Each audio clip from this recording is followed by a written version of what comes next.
بسم اللہ الرحمن الرحیم۔ سینئر لیول کا چوتھا اور آخری پیریڈ عربی انگلش کا ہے، اور ہمارے کتنے سبق ہو چکے ہیں؟ 4۔ الدرس الرابع تک ہو چکا ہے۔ آج انشاءاللہ سبق ہے الدرس الخامس، لیسن نمبر 5۔ پڑھیں بسم اللہ الرحمن الرحیم۔ الدرس الخامس، لیسن نمبر 5، پانچواں سبق۔ این تذهب، ویر آر یو گوئنگ، آپ کہاں جا رہے ہیں؟ اب یہ دو دوست آپس میں ملاقات ہوئی ہے، اور ایک نے دوسرے سے پوچھا کہ بھئی آپ کہاں کا ارادہ کرتے ہیں، کہاں جا رہے ہیں؟ اس نے کہا میں بازار جا رہا ہوں کچھ لینے کے لیے۔ تو اس نے کہا کہ مجھے بھی ساتھ لے جائیں۔ سمجھ گئے؟ تو یہ بازار کا، مارکیٹ کا ایک سفر ہے، اور اس سبق میں اس کے بارے میں آپ کو بتانا چاہتے ہیں۔ آئینہ کا لفظ تو پہلے آ چکا ہے نا؟ اب دیکھیں یہ الفاظ آپ کے سامنے آئیں گے تو آپ کے ذہن میں تازہ رہے گا کہ یہ پہلے گزر چکے ہیں۔ تو آئینہ کے معنی کیا ہے؟ کہاں۔ تذهب، یہ آپ سمجھتے ہیں کہ ذہب یذہب فعل ہے، اس کے معنی آتے ہیں جانے کے۔ شروع میں تا آ گئی تذهب، تو کیا ترجمہ ہوگا؟ آپ کہاں جا رہے ہیں۔ اور اگر شروع میں الف آ جائے تو اذهب، میں کہاں جا رہا ہوں۔ اور شروع میں یا آ جائے یذهب، وہ کہاں جا رہا ہے۔ سمجھ میں آ گئی؟ اذهب الى السوق، I am going to the market، میں بازار جا رہا ہوں۔ اب دیکھیں اذهب آ گیا نا، شروع میں الف آ گئی۔ یہ الف متکلم کی علامت ہوتی ہے کہ میں، اور سوق عربی میں کہتے ہیں سوق بازار کو، مارکیٹ کو۔ مارکیٹ کو عربی میں سوق کہتے ہیں۔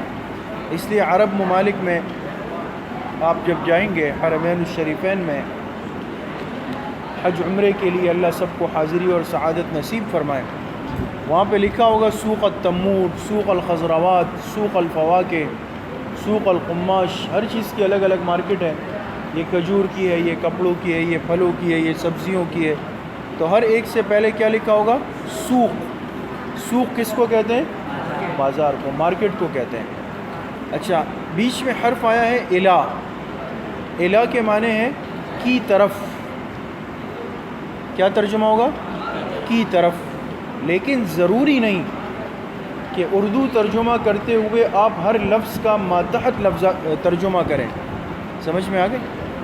تو اب لفظی ترجمہ ہم کریں گے، میں جا رہا ہوں بازار کی طرف۔ سمجھ گئے؟ اور آسان یہ کہ میں بازار جا رہا ہوں۔ ٹھیک ہو گیا؟ لماذا، زور سے بولے، لماذا، فار واٹ، کس لیے۔ اب دیکھیں ماذا پہلے آ چکا ہے، ما اور ماذا اس کے معنی ہوتے ہیں کیا۔ لیکن اگر اس ما سے پہلے لام لگ جائے اور لام کے نیچے زیر ہو، لماذا، سمجھ میں آ رہی ہے؟ تو پھر اس کا مطلب ہوتا ہے کس کام کے لیے، کس لیے، کس مقصد کے لیے۔ سمجھ میں آ گئی؟ تو اس جملے کا ہمیشہ ایک ہی مطلب ہوتا ہے جب آپ کسی سے یہ پوچھیں کہ آپ کیوں جا رہے ہیں۔ لماذا، فار واٹ، کس لیے۔ اريد ان اشتری حذاء لی، I want to buy shoes for myself، میں چاہتا ہوں کہ میں خرید لوں اپنے لیے جوتے۔ سمجھ گئے؟ اریدو، دیکھیں شروع میں الف آئے تو معنی ہوتے ہیں متکلم میں۔ اراد یرید، اردو میں بھی کہتے ہیں میرا ارادہ ہے، میں چاہتا ہوں۔ اشتریہ، اشترا یشتری، اس کے معنی ہوتے ہیں کوئی چیز خریدنا۔ کیا کرنا؟ خریدنا۔ حذاء عربی میں کہتے ہیں کس کو؟ جوتے کو، جوتوں کو حذاء کہتے ہیں۔ اور لی اپنے لیے، میں اپنے لیے لینا چاہتا ہوں. سمجھ گئے؟ انا ایضاً اريد ان اشتری بعض الاشیاء. I also want to buy some things. میں بھی چاہتا ہوں کہ میں خرید لوں کچھ چیزیں. اب دیکھیں اس جملے میں انا پہلے آ چکا ہے. انا کے معنی کیا ہے؟ میں. ایضاً کے معنی کیا ہے؟ بھی. ایضاً کے معنی کیا ہے؟ بھی. اريد ابھی اوپر گزرا کہ میں چاہتا ہوں، میں ارادہ کرتا ہوں. اشتری ابھی گزرا، خریدنا. بعض یہ اردو میں بھی آتا ہے کچھ. الاشیاء، اشیاء کہتے ہیں چیزوں کو. سمجھ میں آ گئی؟ تفضل نذهب معا، لیٹس گو ٹوگیدر. چلیے ہم ساتھ چلتے ہیں. سمجھ گئے؟ اب دیکھیں تفضل. تفضل یہ اردو میں ایسا ہے جیسے ہم کسی کو کہتے ہیں جی جی بالکل بالکل. سمجھ میں آ گئی؟ یعنی دل کی خوشی کے ساتھ اس کو اپنے ساتھ لے لینا. اس کے لیے کیا آتا ہے؟ تفضل. تفضل نذهب کے معنی چلنا، اور معن کہتے ہیں ساتھ. ساتھ چلیے ہم ساتھ چلتے ہیں. شکراً یا اخی وہذا احسن. Thank you brother, that's fine. شکریہ اے میرے بھائی، یہ زیادہ بہتر ہے. اب دیکھیں شکراً کا لفظ پہلے بھی آ چکا ہے نا شکریہ کے لیے. یا کہ کیا معنی بتائے تھے؟ اے حرف ندا ہے. اور اخی، اخن کہتے ہیں بھائی کو. جب یا لگ گئی تو کیا معنی؟ میرے بھائی. وہذا، ہذا یہ. اور احسن کے معنی اچھا ہونا کسی چیز کا. یہ بات بہت اچھی ہے، یعنی کہ ہم ساتھ جائیں. اب دونوں چلے گئے، دوست بازار پہنچ گئے، جوتوں کے دکان میں چلے گئے. بکم ھذا الحذاء یا سیدی، how much for these shoes. یہ جوتے کتنے کے ہیں اے میرے محترم؟ بکم، دیکھیں کم، بکم کے معنی کتنے کے، کتنے کے. اور حذاء آ چکا ہے اوپر جوتے. یا سیدی، سید کا لفظ عربی میں آتا ہے، اس کے معنی ہوتے ہیں بڑے کے. بڑے کے، اس کے سردار کو بھی سید کہتے ہیں، بڑے کو بھی کہتے ہیں. ہم نے ترجمہ کیا اے میرے محترم. تو دیکھیں آپ کو ایک بات ملے گی کہ علم کے اندر ہمیشہ بڑوں کا ادب سکھایا جاتا ہے. اب یہ نہیں ہے کہ جی وہ تو دکاندار ہے، اور وہ تو دودھ بیچنے والا ہے، اور وہ تو کپڑے بیچنے والا ہے، یہ تو جوتے بیچنے والا ہے، اور میں پیسے دے کر اس سے چیز لے رہا ہوں تو میں کیوں اس کا احترام کروں؟ ایسا نہیں. اس لیے اچھے لوگوں کو آپ نے دیکھا ہوگا دنیا میں کہ وہ جب کوئی چیز خریدتے ہیں نا، پیسے دے کر چیز لے لیتے ہیں، پھر کہتے ہیں شکریہ، تھینک یو. حالانکہ بھئی آپ نے پیسے دیے ہیں، اس نے چیز دی ہے، کوئی احسان کا معاملہ تو نہیں ہوا، لیکن آداب معاشرت الگ چیز ہے. سمجھ میں آ گئی؟ یہ سیکھنا آج بہت ضروری ہے. اچھا جناب، ھذا بمئتین وخمسین روبیۃ. These are for 250 rupees. یہ 250 روپے کے ہیں. یعنی کیا چیز؟ یہ جوتے. یہ 250 روپے کے جوتے ہیں. اچھا اب دیکھیں یہاں پر ھذا تو آ چکا ہے. مئتین، یہ گنتی آپ لوگوں نے شروع کے لیولز میں پڑھی ہوگی. عربی گنتی میں 100 کے لیے کیا لفظ آتا ہے؟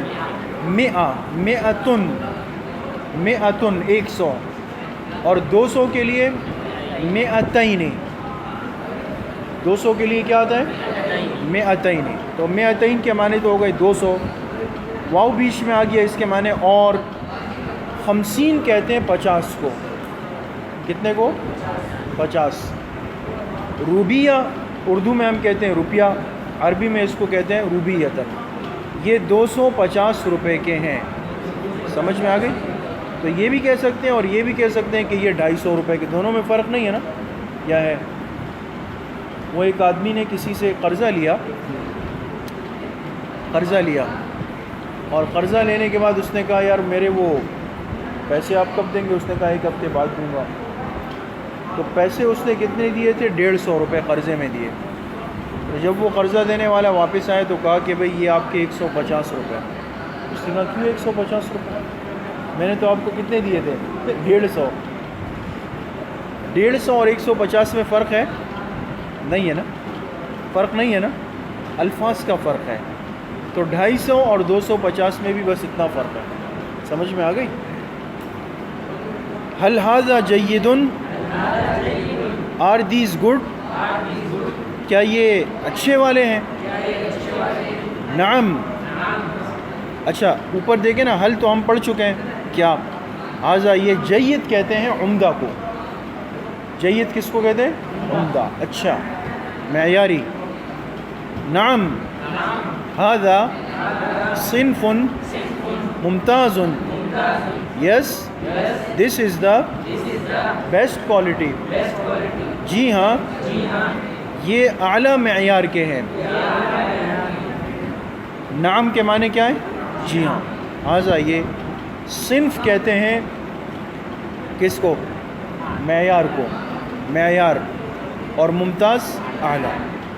اس لیے آپ کے مدارس میں جو 90% سے اوپر 90% سے اوپر نمبر لے کہتے ہیں یہ ممتاز ہے.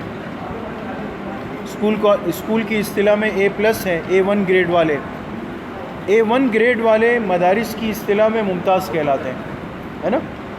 تو ممتاز اسی کو کہا جائے گا نا جس نے اچھے نمبر لیے ہوں، یا نہیں؟ اور جس نے سب سے کم لیے ہوں اس کو کیا کہتے ہیں؟ مقبول. راسب تو چھٹی والے ہیں نا. سب سے کم نمبر لینے والے کو کیا کہتے ہیں؟ مقبول. تو وہ ایک طالب علم تھا، وہ مقبول آیا. مقبول جس کے 40% نمبر ہے، جسٹ پاس ہے. تو وہ گھر گیا، اس کے والد صاحب نے پوچھا کیا نتیجہ آیا؟ کہا مجھے عند اللہ قبولیت مل گئی ہے.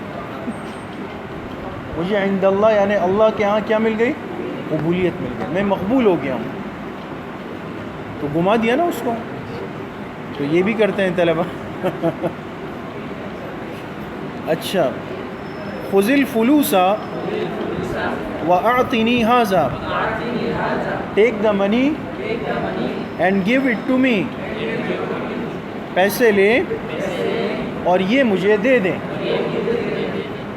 اب دیکھیں خذ یہ امر کا صیغہ ہے. امر کہتے ہیں حکم کو. خذ کے معنی آتے ہیں لے لو. سمجھ گئے؟ لے لو. فلوس کے معنی آتے ہیں پیسے. پیسوں کو کہتے ہیں فلوس بھی کہتے ہیں، روبیتاً روپوں کو کہتے ہیں. سمجھ گئے؟ آتینی یہ بھی امر کا حکم کا صیغہ، اس کے معنی آتے ہیں آتینی مجھے دے دو، ہاذا یہ. سمجھ گئے؟ پیسے لو اور یہ مجھے دے دو. شکراً، مع السلامہ، تھینک یو، گڈ بائے. شکریہ سلامتی کے ساتھ. اب دیکھیں پیسے بھی دیے اس کو، اس کا شکریہ بھی ادا کیا. سمجھ گئے؟ یہ اسلامی معاشرت ہے اور یہ اسلامی تہذیب ہے. ہماری بات چیت بھی ادب کے ساتھ ہو، ہماری بڑوں سے ملاقات بھی ادب کے ساتھ ہو، ان کے سامنے بیٹھنا بھی ادب کے ساتھ ہو، ان کے ساتھ چلنا بھی ادب کے ساتھ ہو، ان کے ساتھ کھانا بھی ادب کے ساتھ ہو، ان کے ساتھ سفر بھی ادب کے ساتھ ہو. یہ ساری چیزیں ادب چاہتی ہیں. حکیم الامت حضرت اقدس حضرت مولانا اشرف علی تھانوی رحمۃ اللہ علیہ نے آداب طالب علم لکھے. ہر طالب علم کو، چاہے وہ مدارس کا ہو یا چاہے وہ اسکول کالج اور یونیورسٹی کے طلباء اور طالبات ہو، یہ اچھی طرح سمجھ لیں کہ حضرت تھانوی رحمۃ اللہ علیہ کے وہ آداب متعلمین جو طلباء سے متعلق آداب ہیں وہ ضرور پڑھنے چاہیے. آج طلباء میں آداب کی کمی ہوتی ہے. اچھا بعض دفعہ طالب علم کو ایسا لگتا ہے کہ میں ادب کر رہا ہوں، ادب کے ساتھ چل رہا ہوں، حالانکہ وہ ادب نہیں ہوتا. یہ بھی الگ بات ہے. تو یہ ساری چیزیں سمجھ میں آ جاتی ہے. اور جتنا علم ادب کے ساتھ انسان سیکھتا ہے اتنا ترقی کرتا ہے. سمجھ گئے؟ چلیں اب کون ترجمہ کرے گا؟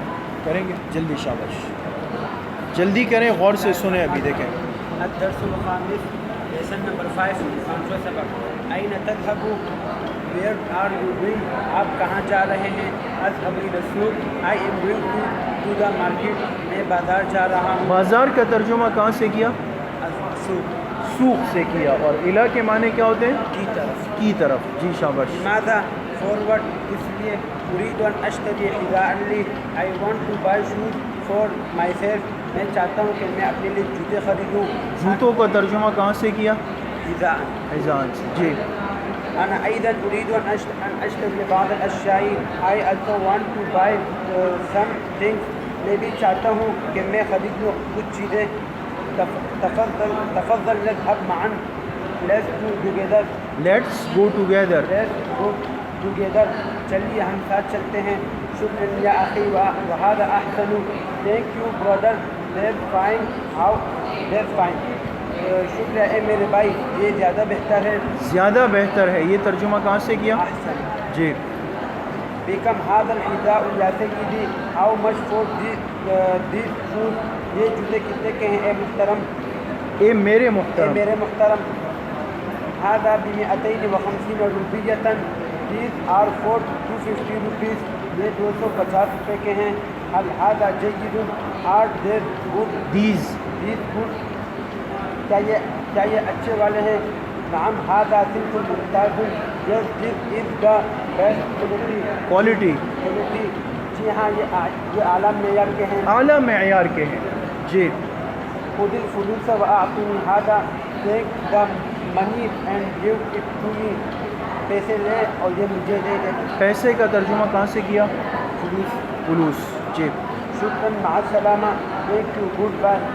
شکریہ سلامتی کے ساتھ. بیٹھ جائیں. سمجھ میں آ گیا؟ تو اس سبق کو بھی لازماً لکھنے کا اہتمام کر لیں، اور انشاءاللہ باقی کل اگلا سبق کل پڑھیں گے. السلام علیکم.